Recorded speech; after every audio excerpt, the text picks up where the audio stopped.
Three chimes mean good times on NBC. You're invited every Saturday over most of these NBC stations to a one-hour concert by the renowned NBC Symphony. Tomorrow's symphony performance features Metropolitan Opera star Helen Trouble as guest soloist. For tomorrow's broadcast, the orchestra will be under the baton of the widely acclaimed conductor Wilfrid Pelletier. For the world's great music, hear the NBC Symphony, brought to you tomorrow and every Saturday. Transcribed. Ladies and gentlemen, the ringing of that phone bell brings you mystery, adventure. Nero Wolfe's office, Archie Goodwin speaking. Yes, who's calling?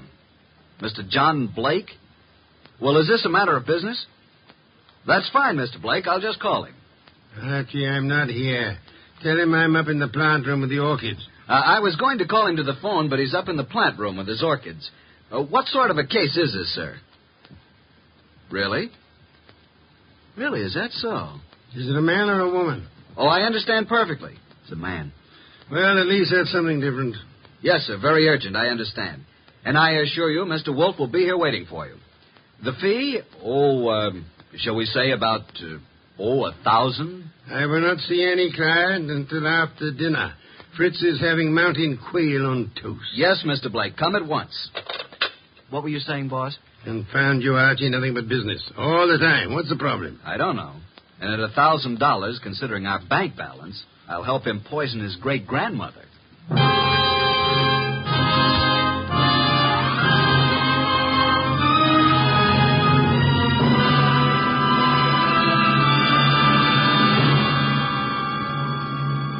Ladies and gentlemen, it's that renowned genius who is the bulkiest, bulkiest, most ponderous, and most brilliant detective in the world.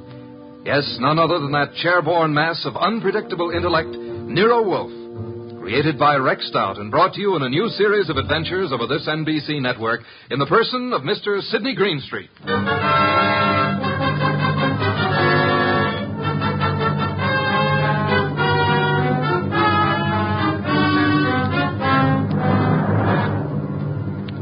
What we chose to refer to as the case of the Hasty will began, of course, with an urgent phone call from the mysterious John Blake. At the moment, Nero Wolfe was seated in his chair, which was specially built for his 300 pounds, and I was giving him a lecture on the importance of money. Archie, that will do. I'm not interested. You will be when you learn you can make no more purchases of beer and Skittles.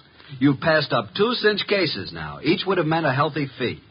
Let us hope this Mr. Blake has a nice, fat problem that will take us days to solve. Archie. Yes, sir? Answer the door. Good evening. I'm John Blake. Oh, yes. Come in, Mr. Blake. You have no idea how welcome you are. Archie, show Mr. Blake in and close the door. That draft is unbearable. This way, sir. Mr. Wolfe doesn't care for anything resembling air. Oh, I'm Archie Goodwin. Good evening, Mr. Blake. Mr. Wolfe, I have a little business for you. Now, before you say anything, I know you're not a lawyer. I'm not a member of the bar, let us say, Mr. Blake. Of course. What kind of business, Mr. Blake? I have here a short will, which I have typewritten myself. I haven't signed it yet. Also, I have here a sealed envelope containing a letter which I want you to be prepared to deliver to the addressee. A will and a letter. Very well. Yes. Do you know who I am? Seems that I've certainly seen you before. Same here. I just can't place you. Well, I'm John Blake, president of the Plymouth Building and Loan. Oh, of course. I've seen your picture many times. You have a staff of the best attorneys in the city, Mr. Blake, and this is most assuredly the business of attorney. Perhaps. But in this particular instance, I wanted an individual who had no interest in me, nor previous knowledge of my affairs. I see. Also, I wanted a person who was, shall we say, not too well fixed. Well, you certainly could. Archie.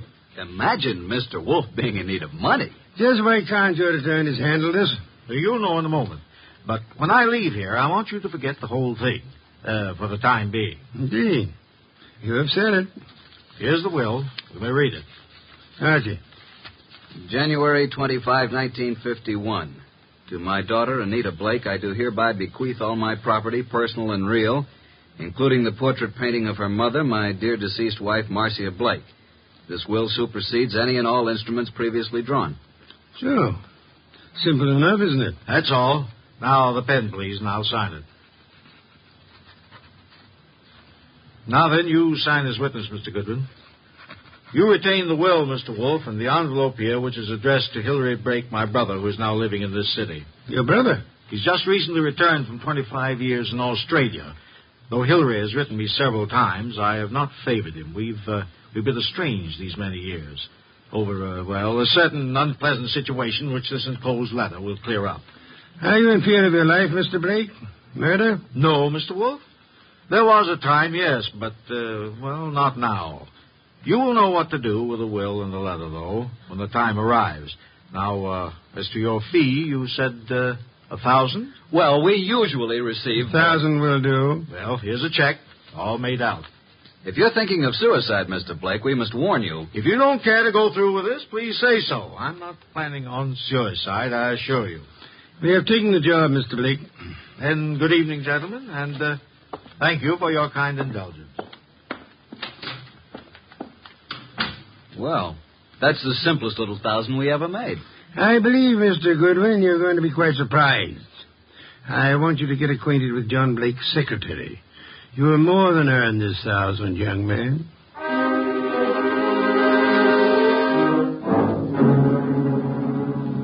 Archie. Archie, is that you? Yes, boss. What time is it? It is 6 p.m. The clock is right in front of your eyes. I'm thinking, Archie, it's very interesting. Very. An entire day has passed since the visit from John Blake. Did you learn anything from Blake's secretary? I did.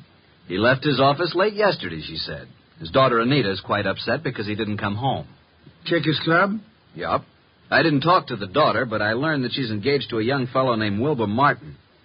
She told the secretary that her father had been acting strangely of late, a bit morose. And what does the daughter feel has happened? Anita's afraid he's been kidnapped. You haven't met nor talked to any other than the secretary? Not yet. And so far, no one's called the police. Good. We must, for the time being, prevent that. What did you learn of Blake's brother from Australia? He's been here only a year. They've met only once or twice since his return. The secretary thinks the breakup was because of their love for the same woman. Hilary became very wealthy in Australia. Very well, Archie. It is time for you to visit Miss Anita Blake at her home. I'd love to, boss. She's a mighty purty gal. Boy. Archie, you can do me a great service. Anything. Be sure to close it tightly as you leave. Close what? The coal chute, of course.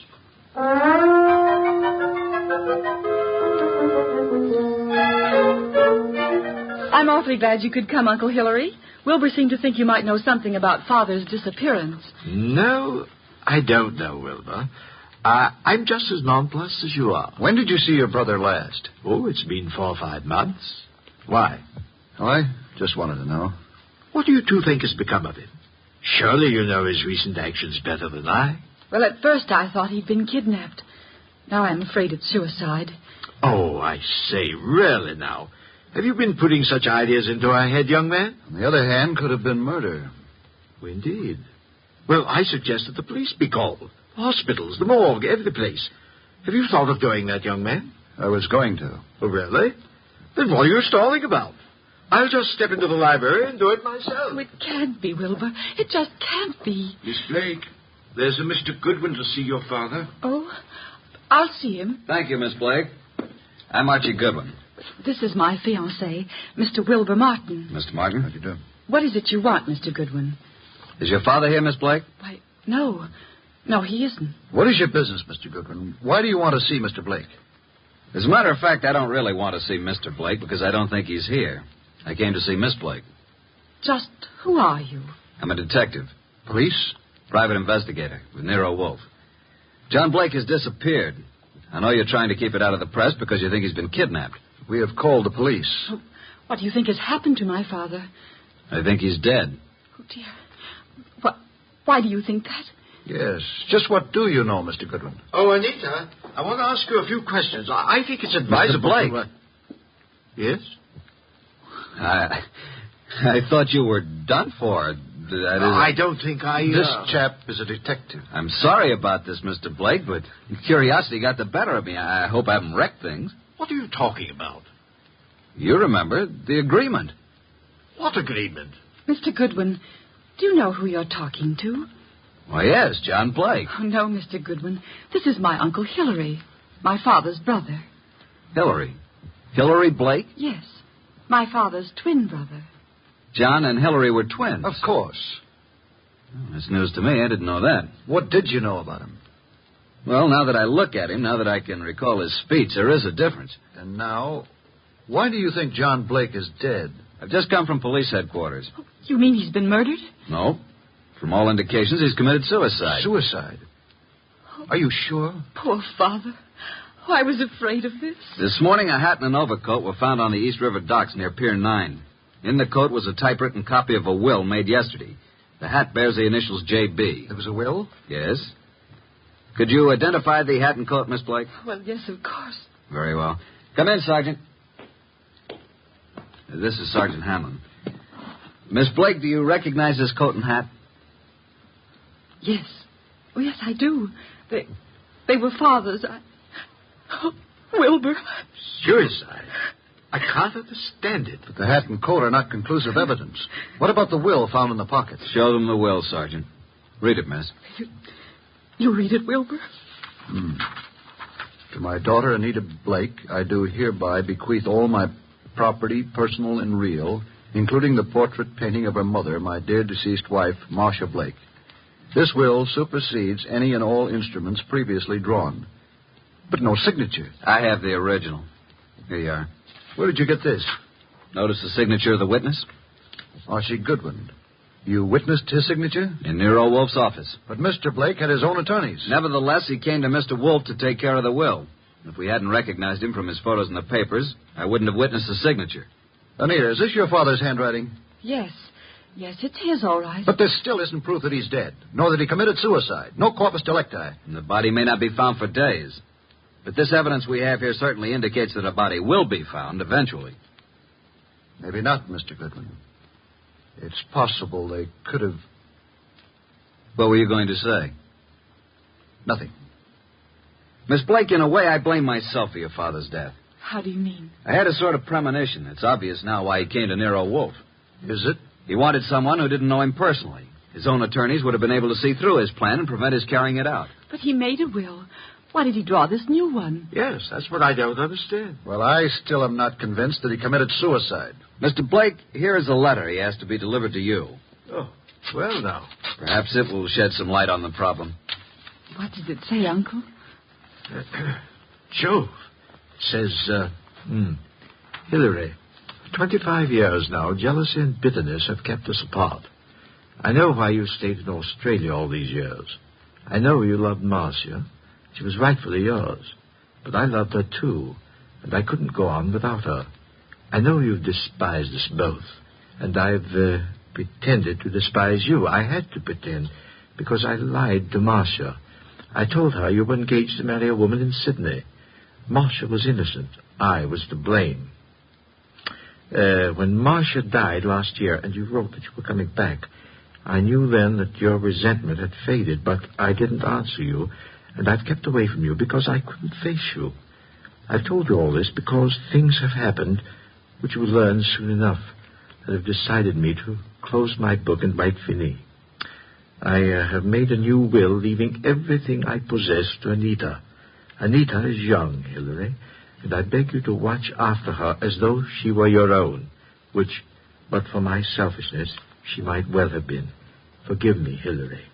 Well, this certainly indicates suicide. But what does he mean by things have happened? That, Miss Blake, is the motive, for which we'll just have to wait. Yes, for that and the body.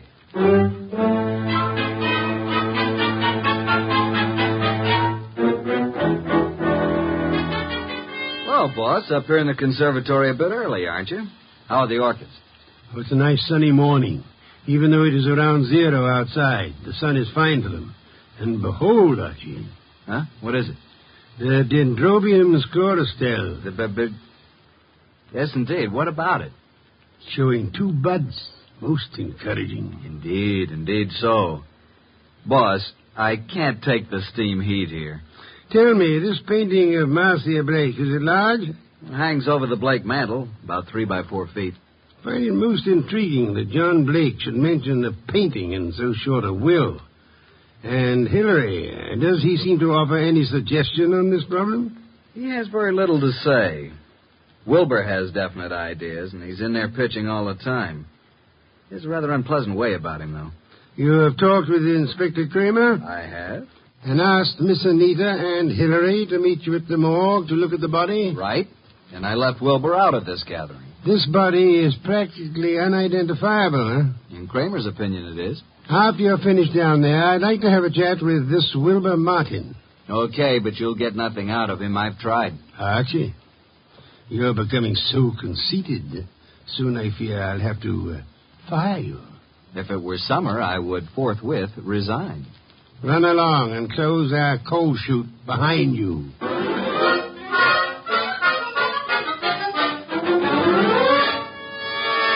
Morning, Inspector Kramer. Up early. Yeah, Goodwin. I'd just love to come down to this morgue. This is Miss Anita Blake and her Uncle Hillary Blake. Howdy How do you do. do? Good morning, Mr. Goodwin. I hope you don't object too much to my joining the proceedings. Oh, I know, Wilbur. I suppose it's all right. Please, Mr. Goodwin, what's happened? There's a body here. Rather badly bruised and cut and in a bad condition, but I think you should look at it. Oh, I'm sorry, Miss Blake, but I'm afraid it's necessary. very well. I'll be all right. Now, I'd like to come along. Oh, yes, Wilbur, you must. Well, come on. This way.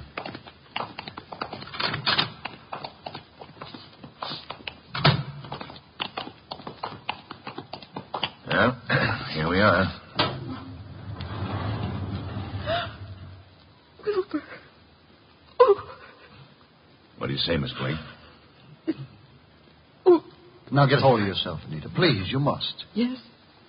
Yes, that's Father. And you, Mr. Blake? It's certainly hard to say. It looks as though it might be John. Was there no means of identification on the body? No jewelry or... Father never wore any jewelry. There was nothing but this suit here. Nothing in the pockets. Yes. That's Father's suit, all right. I know. Oh, why? Why did he do it? Come along now. That's all for today.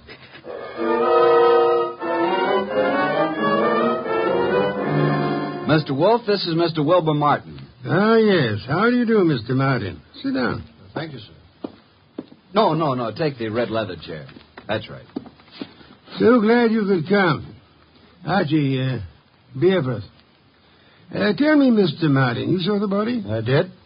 Whether it was John Blake or not, I'm not sure. But Anita feels positive enough. You are skeptical about the suicide theory, huh? Well, yes, I am. Are you trying to cast suspicion on someone else? No. He thinks he was murdered. I do? But not by you, of course. Certainly not. But who would know that John came here, signed the will, and gave us the letter to his brother? He must have contemplated suicide, don't you think? Are you positive it was John Blake who signed the will? How interesting. You think it was his brother Hillary who came here, posing as John, huh? It could have been. But the man was quite gray and had no Australian accent. Hillary could have dropped the accent for a short while and grayed his hair, and they were twins. So enlightening, Mr. Martin. Do go on. After he left you here, he could have killed John and thrown him in the river, and left his overcoat and hat on the wharf. And why would Hillary kill John? Well, there may have been several reasons. Maybe because of Marcia. Well, there's several reasons. Tell me, did John Blake object to your engagement to Anita? No, why should he? I don't know. I merely asked. Anita Blake identified her father's handwriting. She identified the body. You still believe it's murder? Maybe she only thought it was his handwriting. You had best be careful, Wilbur. In trying to make a murder out of this, you might place yourself in a most unhappy position. I checked the letter and the will with papers at John's office, and the handwriting is identical, in my opinion. Maybe Hillary is clever at forgery. Maybe. Did you have the experts check the writing? Not yet. Then how can you tell unless you had a bona fide sample of Hillary's writing? I take it that you found a sample of Hillary's writing? Some letters from Hillary to John? Yes. I found a package of them in John's desk at his home. That, Wilbur, is most encouraging. Here they are. Several of them tied together. Some written in 1928 and a couple in 1948. Now, we'll tell you something. We never thought John committed suicide either. You didn't? No, and before you go, Wilbur, Write your name here on this pad. Very well. Thank you so much. I hope we shall see you tomorrow.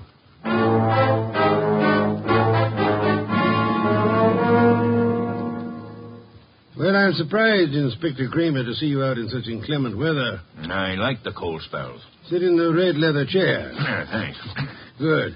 Have your experts finished checking the will and the letter? Yep, but not all through with a package of Hillary's old letters that Wilbur found. What's the verdict? If this is forgery, it's the cleverest bit of forgery we've ever come across. My men say the will and the letter you received appear identical with the specimens from John's office. Indeed. The will and the letter then do seem to have been written by John Blake. Yes.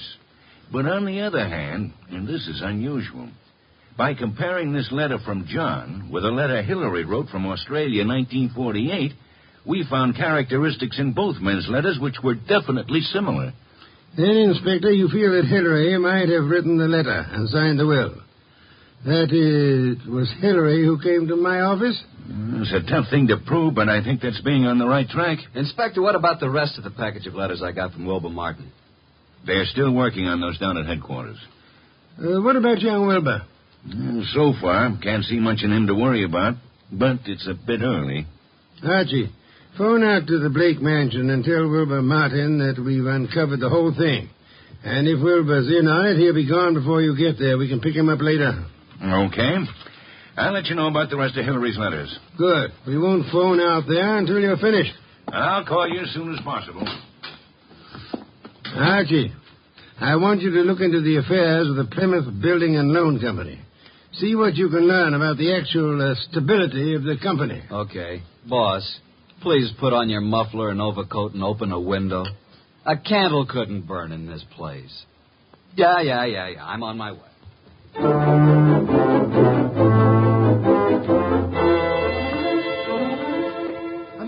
Anita. What is it, Wilbur? What's happened? I came out as soon as I heard. Well, what's happened? Speak up, man. You haven't heard? You don't know? No, what? Look at these headlines. Plymouth Building and Loan crashes. Wilbur, what does this mean? It means your father embezzled the funds of the company and he has gone to the wall. What? Yes, close the doors. Oh, no, Wilbur, no, I can't believe such a I'm thing. sorry, Anita, but there it is in black and white. Then this is the motive for John's suicide. Why? Why? Because he knew he was caught. What else? He could have put the money back, couldn't he? Yes, but maybe he lost it by trying to make more to cover up the shortage. I don't think he lost it. You don't? No. Oh, nonsense. He must have. Else why would he kill himself? Maybe he didn't kill himself. Oh, this is awful. Oh, please, Anita, you mustn't worry.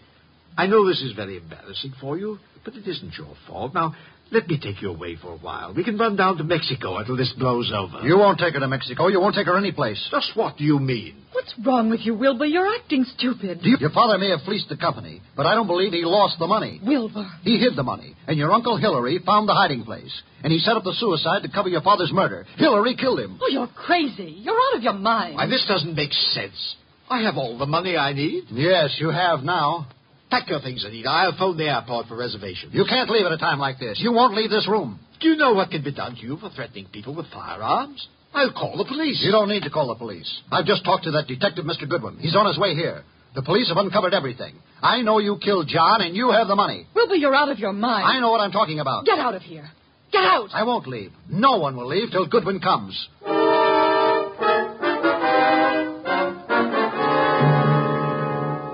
Archie, come in, Miss Blake.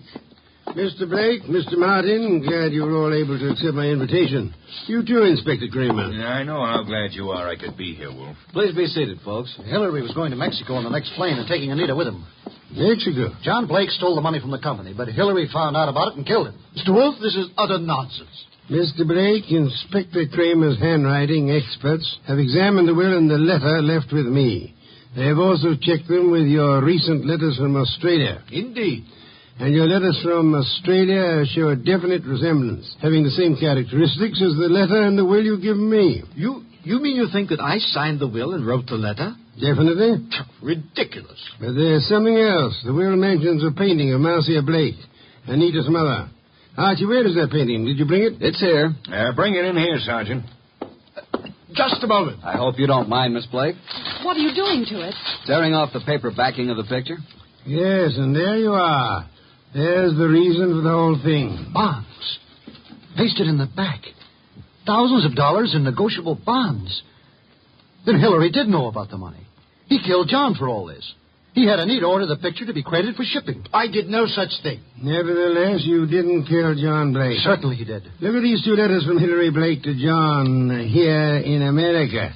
What are the dates? September and November 1948. Those were supposedly Hillary's most recent letters to John. And look at these letters, June and July 1928. Notice any difference? All are signed by Hillary, but the ones dated 1928 are not at all like the ones written in 1948. Not the least similarity. The ones dated 1928 were written by Hillary. For those dated 1948 were written by John. By John? How do you mean? Carry on, Inspector. You're under arrest, Mr. Blake.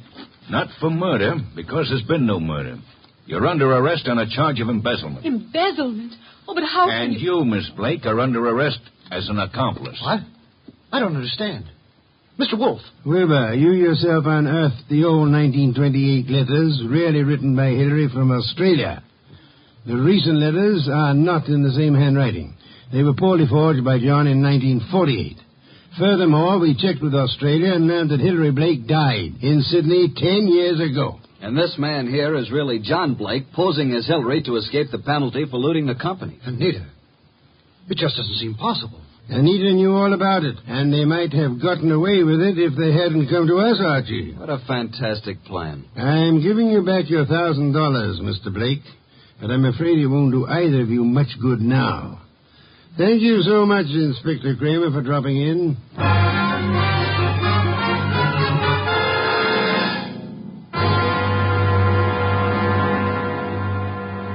Well, boss, that was a clever bit of deduction. You really think so, Archie? It was quite a blunder for so clever a man as John Blake. Why did he make the mistake of coming to us?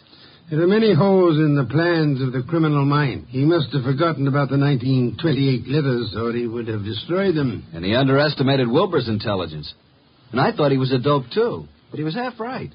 He really slipped up on the body in the morgue. Inspector Kramer was most kind to cooperate with us in that little act. Anita was too eager to identify the first body she saw. And the painting. You sensed there was more importance attached to it than the fact that it was a work of art. True. Some beer, please, Archie. Coming up, boss? Now, that brings me to an unpleasant subject. What's that? You were talking about resigning. Are you still in that frame of mind? Resigning? When did I say anything like that? Then you're going to be content with conditions as they are? Why, of course. What are you saying? And you don't mind it a bit as long as this dreadful weather continues? Well, not at all. Don't mind what? Going in and out of the house through the coal chute.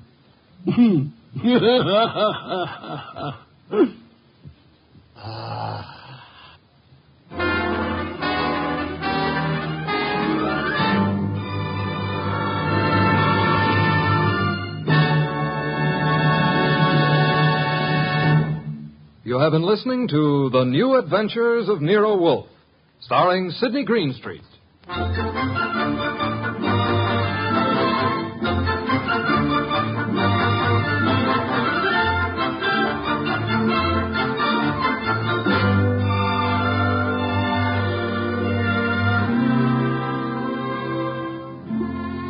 Tonight's transcribed story by John Edison was based on the characters created by Rex Stout and produced and directed by J. Donald Wilson.